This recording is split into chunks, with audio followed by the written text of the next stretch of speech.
Very good morning to you. Good morning. This phrase, I mean, so many leaks coming out of the Cabinet. It seems utterly divided and treacherous, actually. And Philip Hammond, the Chancellor, working to frustrate Brexit. I wonder if that's something you'd agree with. Treating pro-Leave ministers like pirates who've taken him prisoner.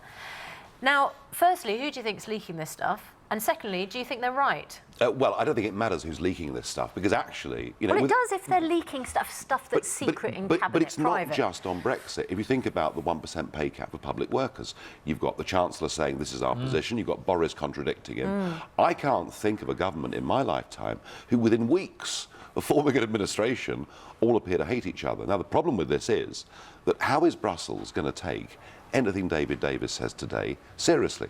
Because who knows what the government's position really is. So it is a mess. Nigel, can I ask you, I mean, you had one vision, right, for this country to extricate us from the European Union, and it was successful.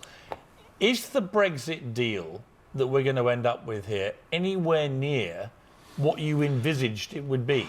Well, Brexit will happen, of that I've got no doubt. You know, I mean, it would be... Is it what you understood Brexit to be, the way things are looking? Well, what's happened is it's been redefined, hasn't it, as hard and soft Brexit. Right. And hard Brexit, as the press and Tony Blair and others call it, is the Brexit we voted for. I mean, it couldn't have been clearer.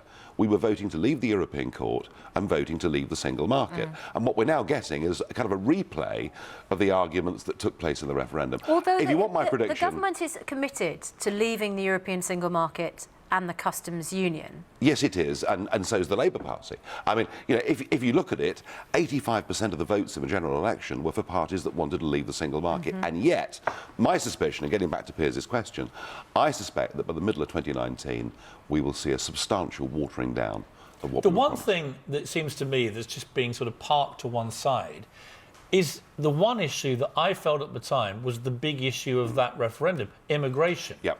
And the reason it seems to me is that when people have got into the weeds about all this, no one's really got a solution, however we Brexit, for controlling immigration, well, which seems to me a bit perverse, given that was why I suspect most people voted for And look at the leave. arguments. Look at the arguments now about housing, primary school access, GP access, all of these problems. You know, our population is going up officially by over 500,000 people a year. Unofficially, it's probably near 750,000 every year. So, yeah, we may well finish up 2 years down the road where we've left the European Union but done it in name only, and there are going to be a lot of very angry people. What about the fact that, you know, we've got this crippling loss now in the numbers of European nurses who want to come to this country? How can that be good? I mean, the argument against tightening up immigration is that actually what's happening, staff. you don't keep out just the bad people, you keep out a lot of very good people that we desperately need. Well, ultimately, if we need nurses or need engineers, we will find them. Where?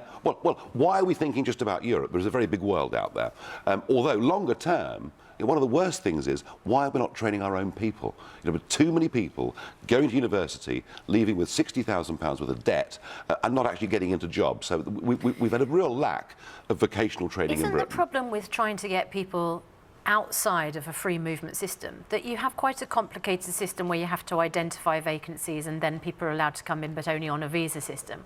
Whereas the whole benefit of the free movement of people around the EU was that they would just come, it would be a frictionless movement, but coming out of the European single market means we're completely going to lose that. There are 200 countries in the world, so virtually everybody, where you have to get a work permit to go and work somewhere. That's how the world works. I agree with you. In theory, the free movement of workers was a wonderful idea until we let in the former communist countries, and we did, and it's an emotive word, but we literally got swamped by vast numbers of people, and our public services who contribute to the economy, who pay their taxes. Mostly no. Mostly no. What do you mean mostly? Because, actually, unless you're earning over £30,000 a year, you are not a net benefit to the UK economy.